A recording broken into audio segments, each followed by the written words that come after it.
Assalamualaikum warahmatullahi wabarakatuh. Di sini saya akan membahas mengenai mengurus jenazah dan hikmahnya. Saya Nurul Izzah, mahasiswa Universitas Islam Malang memenuhi tugas media pembelajaran.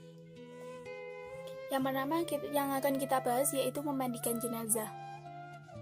Memandikan jenazah di sini kita akan membahas beberapa poin. Ada 3 poin. Yang pertama, kita akan membahas mengenai syarat jenazah yang dimandikan. Apa saja yang harus syaratnya?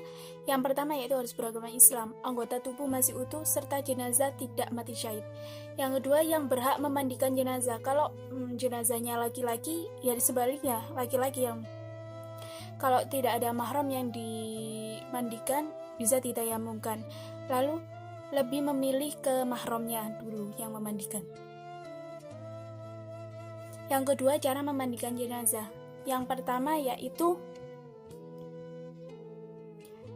ambilkan penutup seluruh badannya. Kedua, mandikan di tempat tertutup. Ketiga, siram air pada seluruh badannya. Bersihkan jenazah dari segala kotoran. Diberi sabun, digeramasi, digosok gigikan pakai tangan. Siram air dari sebelah kanan lebih dahulu ke kiri. Disucikan dengan air bersih dan mengalir. Lalu diwudukkan seperti selayaknya orang masih hidup. Yang kedua, kita akan membahas mengenai mengkafani jenazah. Kita akan membahas ada beberapa poin. Yang pertama, ketentuan mengkafani, yaitu kain yang digunakan hendaklah bersih dan menutup seluruh tubuh. Yang kedua, kain kafan laki-laki itu 3 lapis, kain kafan perempuan 5 lapis, dan kain kafan itu hendaknya warna putih, serta sebelum mengkafani diberi wangi-wangian dulu, lalu tidak berlebihan dalam mengkafani. Lalu kita akan membahas cara mengkafaninya. Yang pertama, lentangkan tali untuk mengikat itu. Yang kedua, bentangkan kain dari yang paling besar hingga ke inti yang kecil. Ketiga, taburi wangi-wangian. Keempat, angkat jenazah ke atas kain kafan. Kelima, tutup lubang yang memungkinkan mengeluarkan kotoran kayak telinga ataupun hidung. Keenam, ikatlah organ tubuh yang memungkinkan untuk jatuh, kayak tangan itu dimungkinkan untuk bisa diikat dulu. Ketujuh, ikat kepala agar tidak mulut ini mendongak. Kedelapan, selimuti dari sebelah kanan lalu ke kiri. Kesembilan, ikatlah dengan tali yang ada pada tali pocong itu, terus di 3/4 tengah lalu dari bawah. Memasuki selanjutnya yaitu cara mensolati jenazah. Yang pertama, cara pelaksananya itu sebelum melakukan sholat harus niat terlebih dahulu. Niatnya gimana? Kalau jenazahnya laki-laki, usalli ala hadzal mayyiti arba'a takbiratin fardhal kifayati lillahi ta'ala. Sedangkan untuk jenazah perempuan, hadza itu diganti dengan hadhi. Usalli ala hadhil mayyiti arba'a takbiratin fardhal kifayati lillahi ta'ala. Nah, sedangkan untuk mensolati jenazah yang gaib itu niatnya tersendiri, yaitu usalli alal mayyitil gaib fulan. Fulan itu disebut namanya siapa? Orang yang meninggal itu.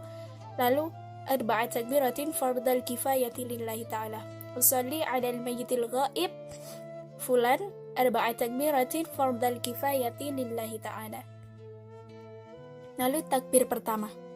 Nah, takbir pertama itu takbir pertama membaca suratul Fatihah. Pasti kita udah tahu bagaimana cara membaca suratul Fatihah itu kan? Lalu takbir kedua. Setelah takbir kedua membaca sholawat Nabi. Allahumma salli ala sayyidina Muhammad wa ala ali sayyidina Muhammad. Nah, setelah itu takbir yang ketiganya. Takbir ketiga ini memohonkan ampun untuk si mayat. Gimana bacaannya? Yaitu untuk jenazah laki-laki, Allahumma ghfir lahu warhamhu wa'afihi wa'fu anhu. Nah, sedangkan untuk perempuan hu-nya itu diganti dengan ha. Allahumma ghfir laha warhamha wa'afiha wa'fu anha. Nah, setelah takbir yang ketiga, baca itu langsung takbir yang keempat, yaitu dengan mendoakan si mayat. Gimana mendoakannya? Yaitu dengan bacaan Allahumma la tahrimna ajrahu wa la taftinna ba'dahu waghfir lana walahu. Itu untuk jenazah laki-laki. Nah, gimana untuk jenazah perempuan? Balik kayak tadi, hunya itu diganti dengan Allahumma la tahrimna ajraha wa la taftinna ba'daha waghfir lana walaha.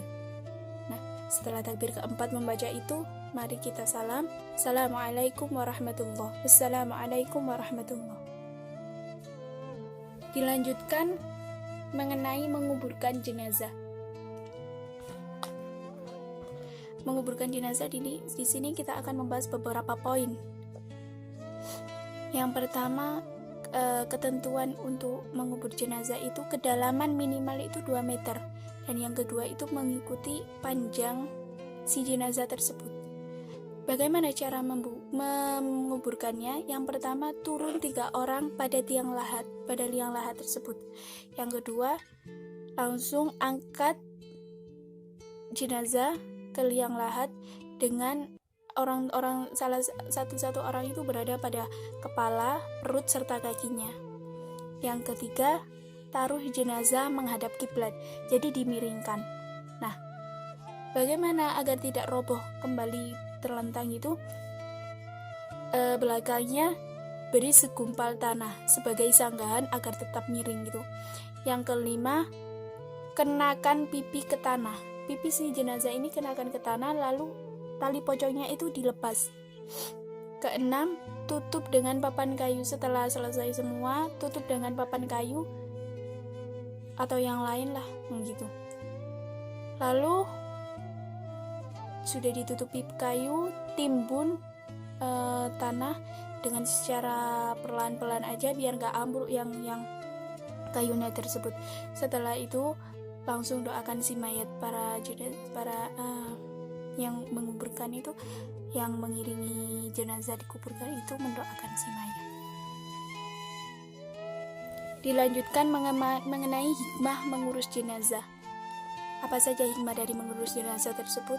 Yang pertama, kedudukan manusia itu meskipun sudah meninggal di hadapan Allah itu tetap mulia. Yang kedua, mengajarkan kita kebersihan. Jadi tidak hanya selama hidup saja kita menjaga kebersihan, karena orang yang meninggal pun kita harus menjaga kebersihan seperti dimandikannya tersebut. Yang ketiga, mengajarkan kita dari kematian. Dengan begitu kita akan mengingat kematian, dimana kita akan pasti suatu yang hidup pasti akan mati. Kita itu sebagai pembersih jiwa dengan menemui suatu kematian tersebut. Yang keempat, mengajarkan betapa tinggi nilai persaudaraan Islam. Dengan begitu kita ada orang meninggal, tetangga kita, saudara kita pasti akan menziarahinya. Yang kelima, hukumnya itu fardu kifayahkan. Kenapa? Untuk mempererat, meningkatkan persaudaraan muslim. Jadi kita tidak semena-mena tidak datang kalau ada orang yang meninggal atau apalah. Pasti kita akan mempererat persaudaraan untuk selalu datang. Sekian yang dapat saya sampaikan. Apabila ada salah kata, mohon maaf yang sebesar-besarnya. Semoga bermanfaat. Wassalamualaikum warahmatullahi wabarakatuh.